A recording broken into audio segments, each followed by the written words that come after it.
Well, hey everyone, it's Marcus, and I am in the jungle room again. It's nighttime over here, but where I'm heading to right now in the UK, it's actually still the morning. Please, everybody, welcome Rob Damiani. Rob, hey, how are you? Hey, yeah, very good, thanks. Yeah, Of it's course. I bright mean, and you are, early. It's the start of the day. I know, Got and you've whole, got your plants behind you and some cut I flowers. mean, most of them have died, to be honest. The Oh, flowers behind me aren't looking the best, but I'm sort of they're hanging on for dear life. oh, well, you know, we do what we do, right? I mean, I see what's going on. There's a parlor palm there. There's a peace lily. There's some many Yeah, things happening. I see all of. I've had two peace lilies die on me though. They're so like temperamental, Oh, and I make me very sad. Like I mean, if I go away on tour and they don't get watered, I come back. It's yeah, they just need the perfect environment, and then I overwater them, and then they hate me. So they're high maintenance. yeah, What can we say? You know what? yeah, Choose your plants well, and you know what? The relationships can sort themselves out, but choose your plants right. Um, that's good advice. Speaking of tours, I mean, of course, I mean, like, wow, Don Broco is about to hit the Australian shores September the 4th, which is not that far away. Um, it, Yeah, September the 4th, you hit Brisbane. September the 5th, you hit Sydney. Then the 6th, you hit Melbourne. Then, yay for me, on the 8th, you hit Adelaide. And then September the 9th, you hit Perth. And then you fly back wherever you need to go to after that. I'm not sure. But that's the Australian tour. Excitedly, September 2025, it's all happening. Whew. So you better get a plant sitter looking after your plants. yes, that's the first thing I'm going to do after this. Actually, think about that, Now, and of course, you have been to Australia before, but you've never been to Adelaide and you've never been to Perth before. So tell us about the tour that's about to occur. What can we expect? yeah, I mean, yeah.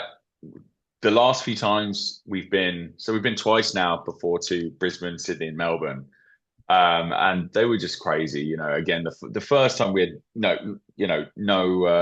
no preconceptions. We didn't even know if we had any fans out here, and they were just the most insane, like sweaty, small club shows that we played, and we really felt wow, like okay, we've got an Australian fan base here that we had no idea existed. So coming up the last time, the shows grew even more.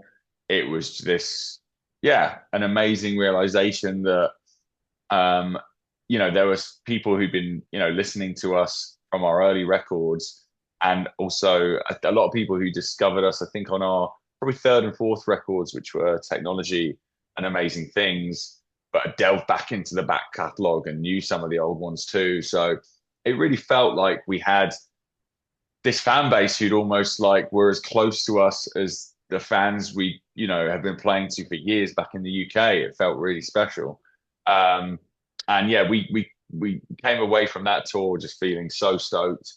Um, Promised Australia that we try and make it back as the first tours back on this new record.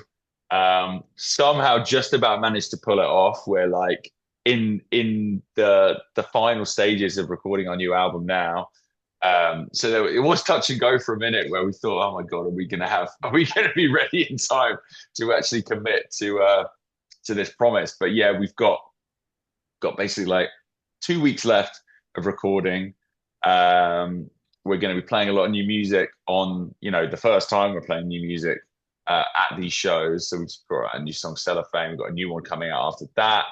And for us, again, getting to come to, so yeah, it's Adelaide, then Perth. Yeah. Like for us, just getting to play new places is incredible, and play new cities that we've never been to. So we don't know what to expect there, but we're gonna try and get out the day before and try and do see some sights, and like if you've got any recommendations, that would be amazing for Adelaide. The day after Perth, we're yeah we've got to get back basically to film stuff for the next few singles. But we were like, we need at least a couple of days to explore Perth as well. So yeah, any recommendations for Adelaide, we are more than up for. Well, you know what? I'll give you a recommendation. I think you should film one of your music clips, one of the music videos right here in Adelaide, right? That'd be fun. Make Yeah. it easy. I'll give you the sites. Absolutely. Yeah. You just touched on one of your new singles, which is Cellophane, which just came out in July. Absolute killer. I love the single. Incredible. Thanks. If that's a Thanks, sign man. of things to come, you know what? It's going to be big. Yeah, no, it's definitely a sign of things to come. We've kind of like just really we're really embracing just the music that we grew up listening to, the music that sort of got us into being playing, being playing music and being in a band in the first time. And again, like every record we've sort of, tried to bring something new to the table. Um, we've never I mean, we've written heavy songs before, but I feel this album is really us kind of taking it to another level for us. And I think the balance has always been for us. It's like, how do we create heavy music while still keeping it feeling fresh and original and true to Don Broco? Um, and yeah, I think we've achieved that. It's like it's just sounding really. I don't know. For us, it's reminiscent of those bands that we loved. It's got, especially Cellophane. It's got like kind of Biscuit, Corn vibes, but still I like to think it still sounds like us. If you put it on, you'd hopefully know it's got the sort of the twists and turns that keep music exciting for us as Don Broco. And I think the rest of the album, yeah, it kind of shows that. There's a few songs that sound kind of take that sound further. There's a few other ones that take it in a completely different place. There's definitely a few songs that like are the most sort of progressive um journeys we've ever sort of embarked upon within a song. So yeah, I'm really excited for people to hear it all. I'm buzzing on it. Rob Damiani, let's go back to the early days when you were just a kid, when you were just a little boy. Who were you listening to that really drove the career that you have got now? Who were you listening to, and what was the first album you even bought? Talk to us about the early Oh, days. well, the first album I ever got given to me was Definitely Maybe by Oasis.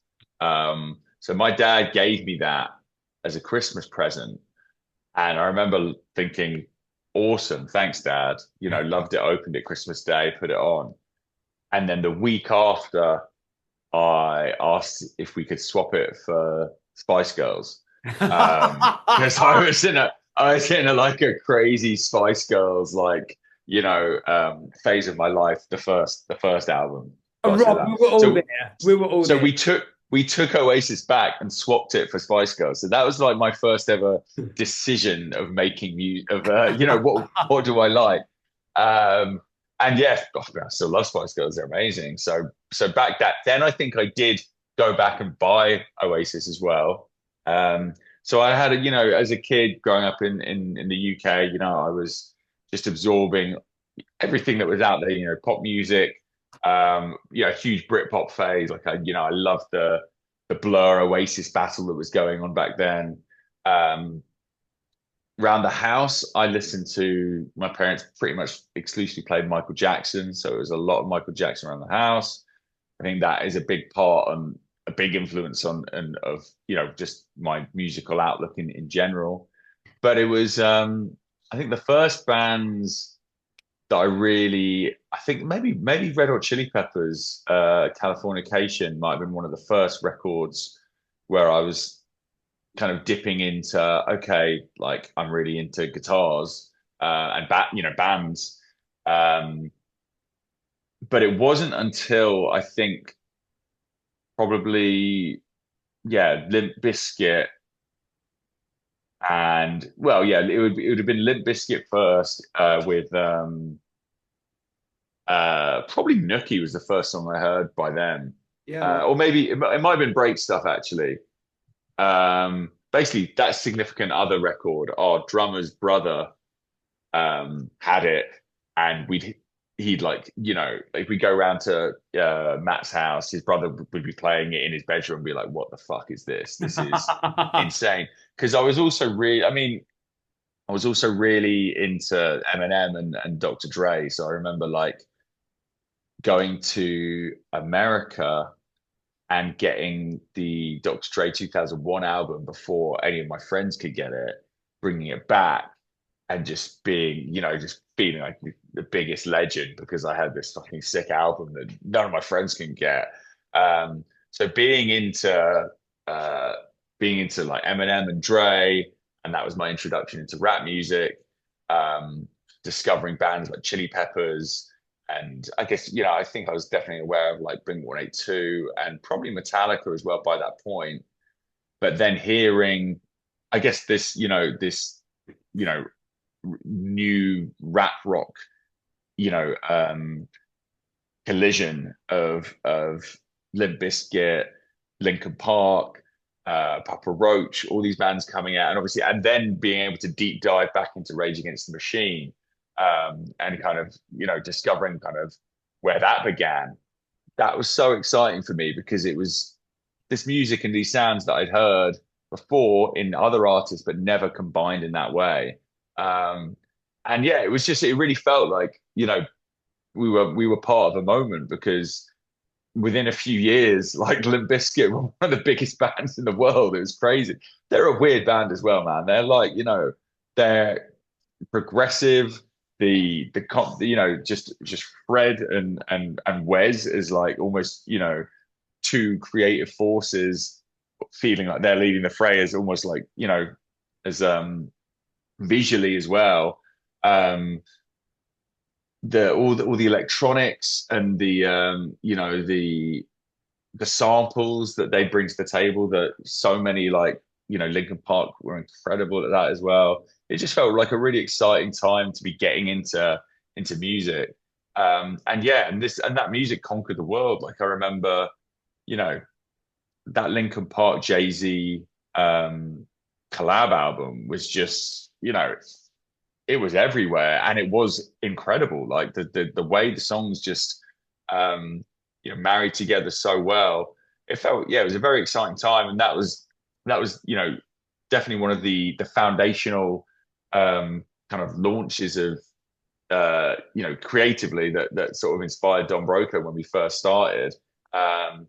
But at the same time, we very much, we were discovering who we were in a band, and in our very early material, we played around with everything. We tried our hand at sort of every kind of rock music you could. And I think that's what you do when you start a band. You sort of just rip off other bands that you love, and every song will sound like a different band that you love. And then eventually you find a way of sort of marrying them together, and you're experimenting with it.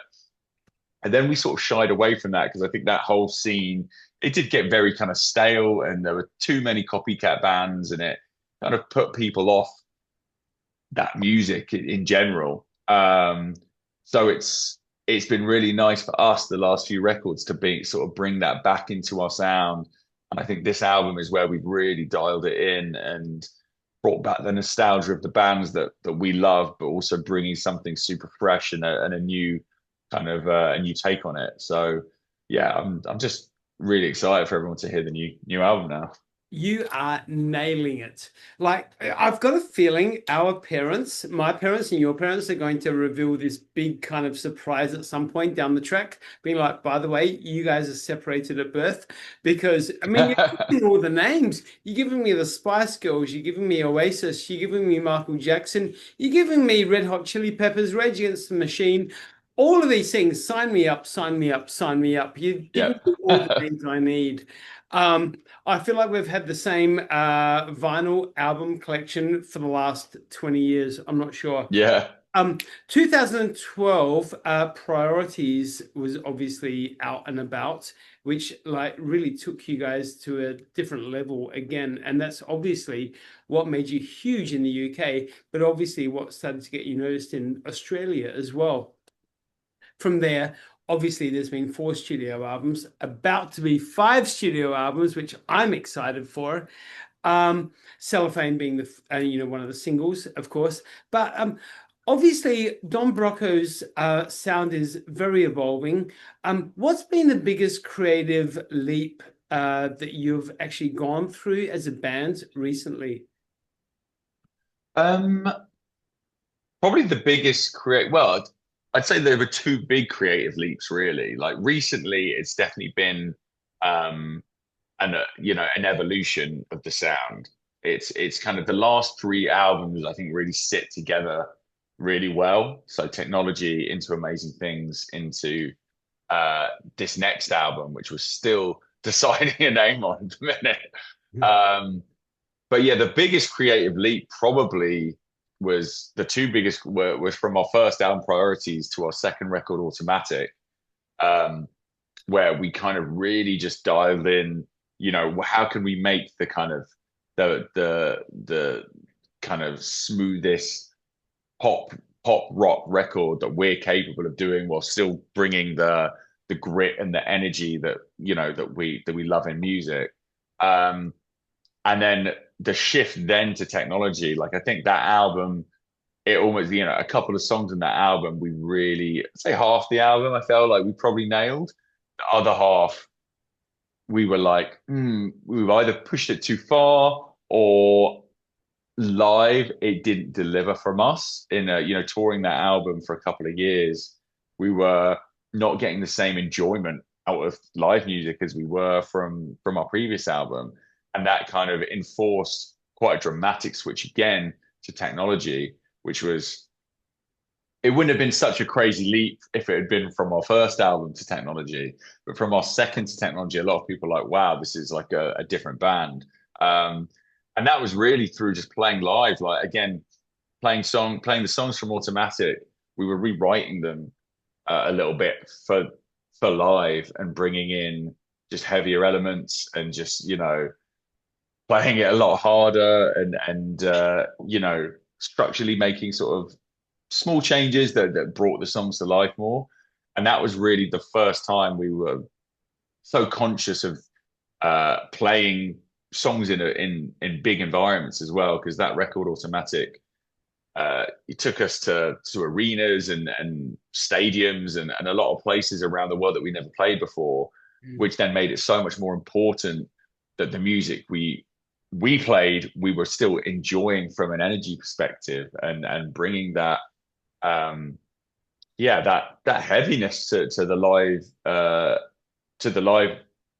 you know stages, but also representing it on record, because that was the thing. A lot of people were saying, wow, you guys are fucking sick live, you're so much heavier than you are on record. So we wanted to sort of correct that and represent who we were as people and as a live band on the recorded music. So that was the shift to technology. And I'd say from that to Amazing Things, that was a more gradual shift.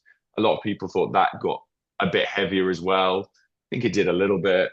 But then this record again, I think is taking it to another place. So I think everyone who's enjoyed the last two records are gonna really enjoy this one as well. So, Rob, I mean, we've obviously talked about already, or you've mentioned already about the studio side of work and obviously the stage side of the work. Where do you feel more comfortable? Where do you feel the more value is for you? Like, who are you, and like, where do you belong more so in the studio, creating the music, making the music, producing the music, or performing the music? I mean, I love both you know, I love both, but both have moments of this is, both are hard in their own ways.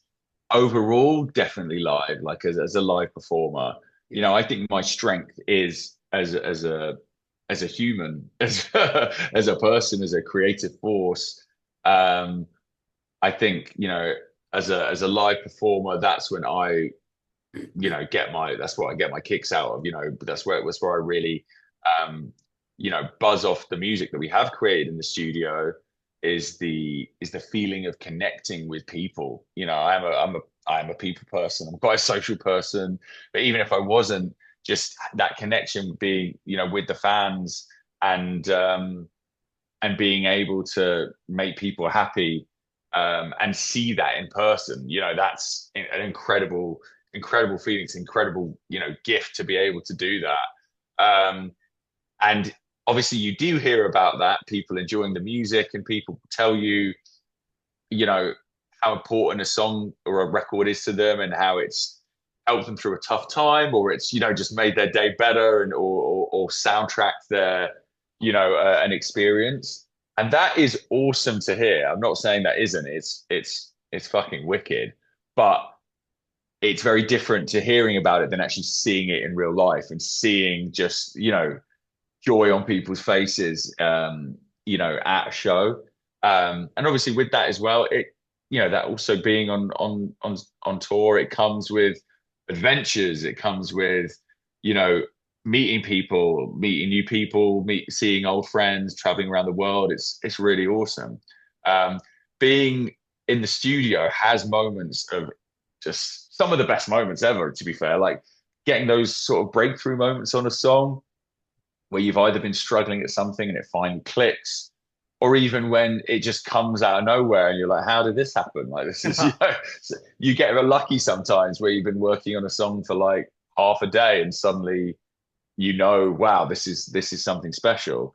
But there's also so much pain and like just minutia and fiddling and tweaking, you know, like intricate parts of the music that probably don't even make much of a difference. They're like very small gains in the overall picture, but they take ages. So that can become really frustrating. And I feel like, the tensions it has within the band as well. We're all fighting, we're all very passionate, we're all fighting over every note, how we think it should sound and be played. And that can get, I think that's definitely a strength in Don Broco, and it's probably what keeps the music interesting for us and our fans. But at the same time, the emotions and the drama that it causes sometimes gets quite a lot. You can only deal with that for so many days in a row before, you want to kill each other, but you have to keep it in. Let's speak about So that. So, I mean, obviously, there's Rob, yourself, Simon, Matt, and Tom. Who would be the most hardest to deal with? And like, you know what? We don't need to tell them. It can be between us. It's fine. But who would be the most difficult to deal with out of all four of you? definitely Simon. Okay. Um, Right. Don't tell yeah, definitely Simon. Simon. Yeah, so Simon is in the best way, like super passionate Yeah. about he's got a vision for the song. He's pretty much most songs he's got like a finished vision for. Um he also actually, some, to be fair, that's no, there's some songs where he might be like, everything's up for grabs, and here's an idea, it's a starting point, everything's up for grabs, which is a phrase he likes to say a lot in the studio. But at the same time, like everything, an idea you put forward is, you like that idea because there's something good about it. And when it doesn't maybe align, or the song's taken a direction, he'll be, really firm, and really stand his ground. Yeah. And Which is good. if it which is great, which is what you want. I mean, and I'm kind of the same as well. So um if me and Simon are aligned, like it's usually it's pretty good, because like we'll push it forward and we'll both be vibing off this direction. It can move quite quickly. Um, if me and Simon like aren't aligned, and then it's like a head-to-head battle, it can be really tough because we're both quite stubborn.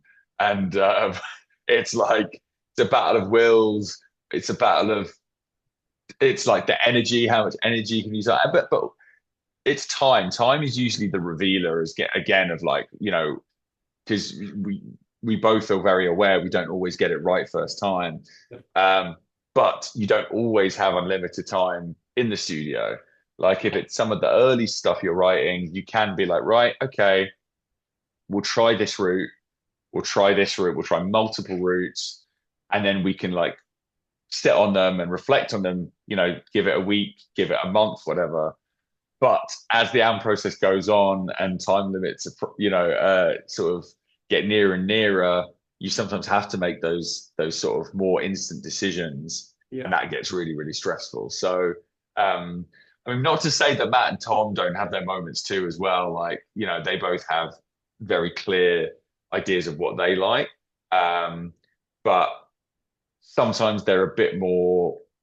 They'll go with the flow a little bit more, which is sometimes great as well because it's like We you need can't be that. fighting. We need that. You need that in life, and a lot of the time,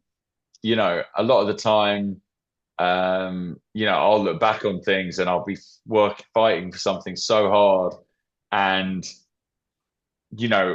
we'll make it happen, and we'll go down that route, and I'll get my way, and we try it out, and it takes 2 days, and then I'm like, nah, this didn't work. And I wish I had just gone with the flow. But that's kind of the mentality with our band is like if anyone's got an idea they feel strongly about, we have to see it through and take it to completion just to know.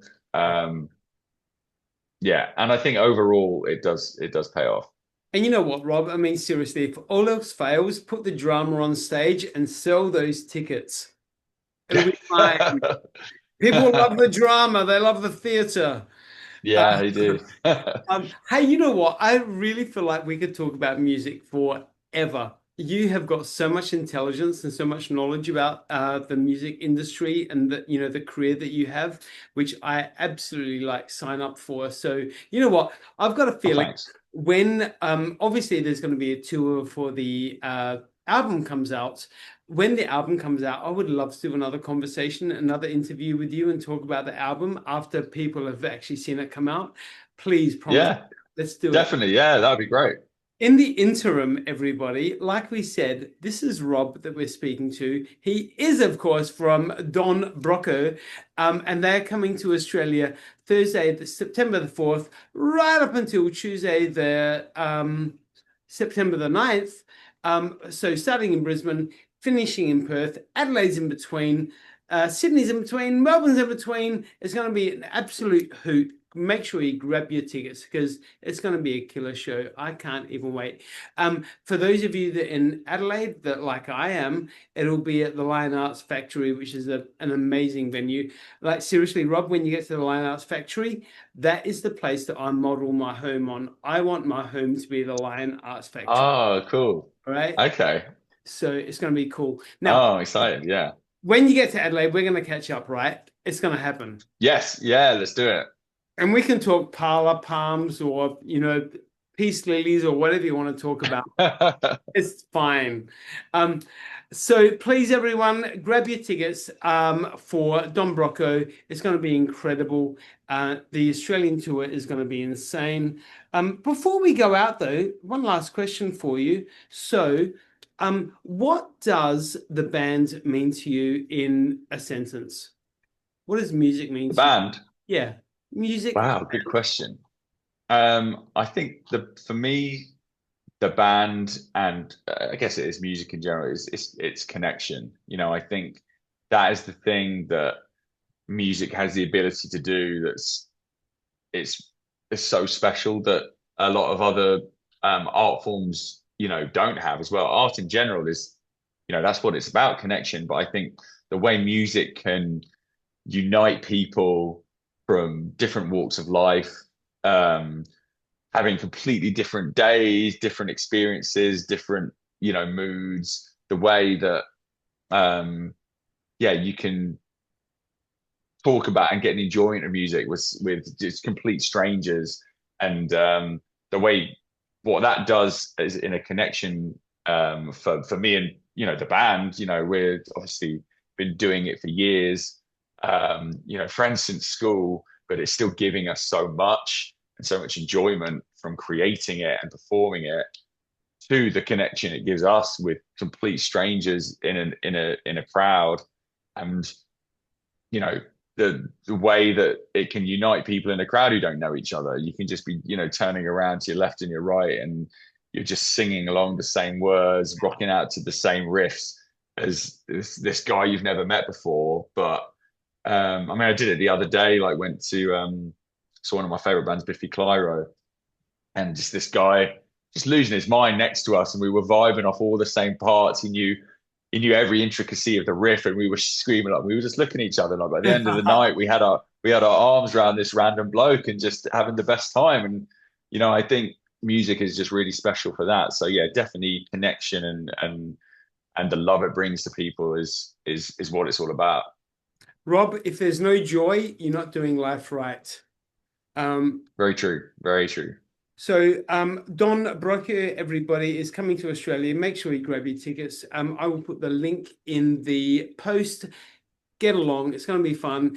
And Rob, when you get to Adelaide, we're catching up. It's going to be a blast. Yes. All right. Awesome, man. I'll see you then. My friend. Take care. Cheers, dude. Chat. See you. Bye.